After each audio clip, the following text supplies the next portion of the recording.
Hi, welcome to the Bronx. I'm Fred Mortati, I'm the organizer of the New York Pizza Festival. And even though it's COVID, we're still progressing, we're moving ahead, and we're going to be having a virtual festival this weekend. And I'm here with Franz of the Bronx Business Development. And Frank has been a lifelong member. I believe his family's been in this neighborhood for 110 years. And Frank is connected to all the businesses here, and he was one of the reasons that we're able to have the New York Pizza Festival. I'm proud to say I'm part of the Belmont Business Improvement District here.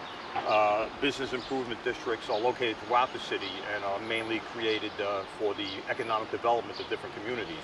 But I like to think ours up here is a little different because there's a real family component up here in Little Italy. We've all been residents here for generations, and we take a lot more interest than just our business. We take an interest in our neighbors and our community. And it's been a good community. It's been a community where for over 100 years immigrants have come on a stepping stone on their way up the American ladder to achieve the American dream, and it is still that today, you know. Now in accordance with that, we're also Little Italy. I think one of the only Little Italy's left on the Eastern Seaboard that's really authentic. The businesses that are here, their families came from Italy, some of them more than 100 years ago, and are still producing quality products the old-fashioned way, authentically at a good price, and they would rather turn around and lose money than put out a product that's not good, And you have some businesses that are over 100 years old who still have it in the family? Yeah, we have a number of businesses over 100 years old. I mean, right now we have 4 businesses that just in the last year or two are celebrating their 100th anniversary, owned by the original families that founded them. As a matter of fact, we're going to start honoring them by putting up street signs on different blocks for those places. So how did the neighborhood feel when we first came to you with this crazy idea to do a pizza festival on your streets in the Bronx and come to Little Italy? Well, maybe other people thought it was crazy. We thought it was a great idea because we live with pizza every day here also. We have quite a variety of pizza, different styles, different techniques. And we just thought it was great to celebrate because, as you know, pizza is a staple of the diet in Italy and many places in Europe. And in the United States, it was always just sort of considered like a fast food item on the corner to grab a slice. But it's only in the last number of years that you see some of the best restaurants in the city offering gourmet pizza and getting quality pizzaiola, pizza chefs from Italy coming over here. So I think the pizza has finally arrived to take its proper space in the cuisine of America. Well, we're starting right here on Crescent Avenue, which, as you well know, is where Pizza Fest starts. It's a great block. It's the widest block in the community, 3 blocks long. So we could fit those 15, 20,000 people that come every day for Pizza Fest, But this is also sort of the beginning of the commercial district of Arthur Avenue that people know as Little Italy. And as you can see, starting from right here, we have cafes, pizzerias, restaurants. And it's not that we have 1 or 2. I mean, we have at least 15 full-service restaurants. We have 6 pastry shops. We have, I think, 4 bakeries that bake bread. We have 2 places that just make ravioli and egg noodles. Besides the couple of delicatessens we have places that just make pork products, pork stores. We also have cheese shops where they make fresh cheeses. We have the butchers and the fish markets. It's the whole assortment of businesses needed to support the proper Italian diet. So it's actually many of these places have been here for a very long time, I guess. Yeah, if you're here like 15 or 20 years, you're the newcomer on the block.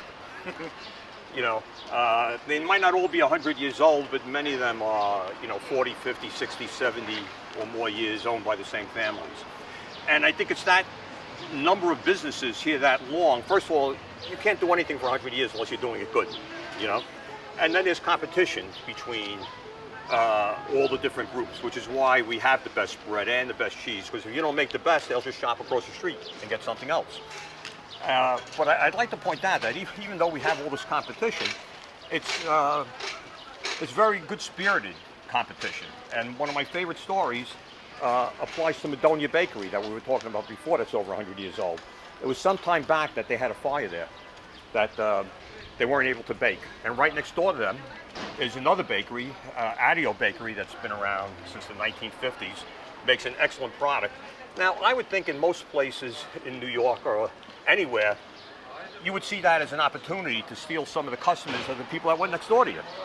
But what did Adio do? They turned around and offered their ovens to the Madonia family to cook off shift so that they could stay in business until they got their business back up on their feet. So Frank, was great to stop for a cup of coffee and get out of the little bit of chilly rain. Absolutely. And so we came into this DeLillo's, this historical cafe here. Give me a little information. What is the history of this neighborhood? Where does it date back? Where did people really come from? It was settled back in the late 1700s, and it was originally settled by a French Huguenot from Holland, a man by the name of Jacques-Pierre Lorillard. Some people, the name J.P. Lorillard might be familiar to some people. It still exists today. It's a multinational corporation that owns companies all over the world. But when it started off, they were a tobacco manufacturer. They made tons of brands of cigarettes back when more people smoked. I guess they still make them and ship them all over the world.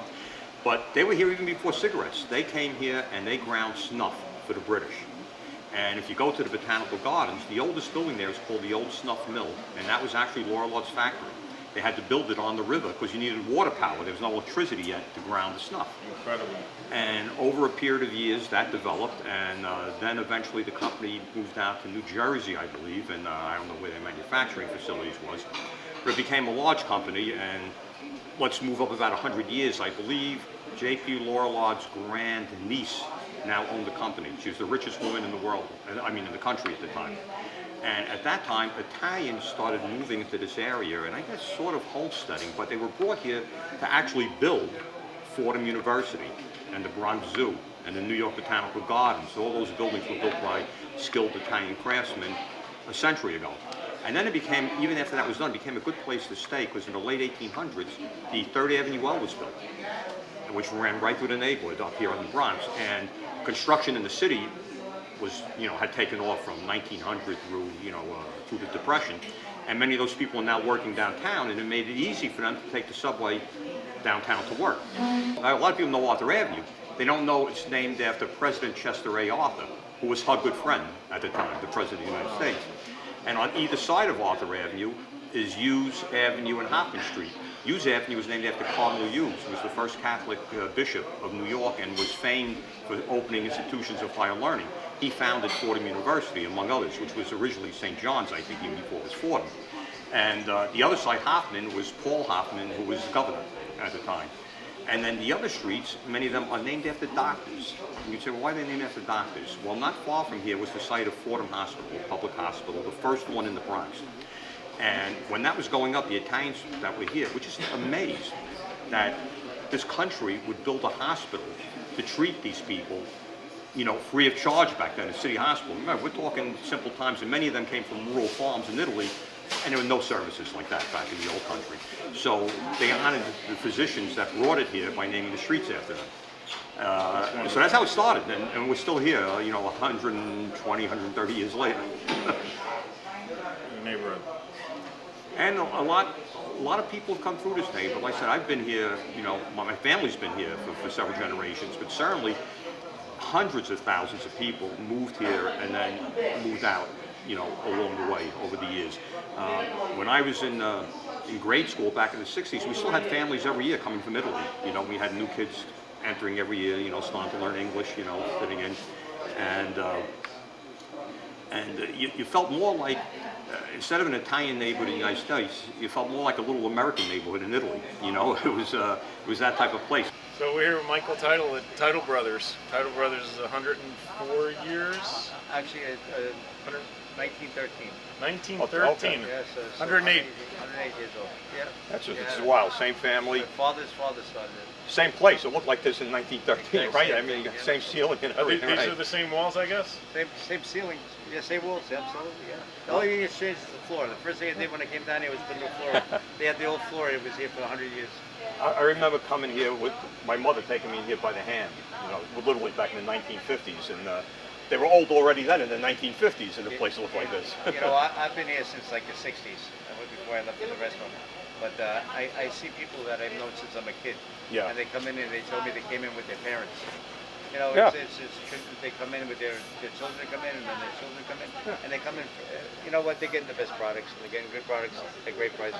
Well, before my mother, my grandmother. You still have people coming from far and wide to come here? Yeah, they come from Westchester, Connecticut. A lot of Manhattan comes in here. Manhattan prices everything. We sell Reggiano Parmigiano, $12.99 a pound. Manhattan is like $28 a pound. if they've been here for Easter last week, to have lines out the doors that have control. It was easier to get into Studio 54 than to get in here on a Even during holiday. COVID. Back in Even the during day. COVID, right. Yeah, that's nice to see. There really is. Yeah, things are going well. Congratulations. Your products are working well.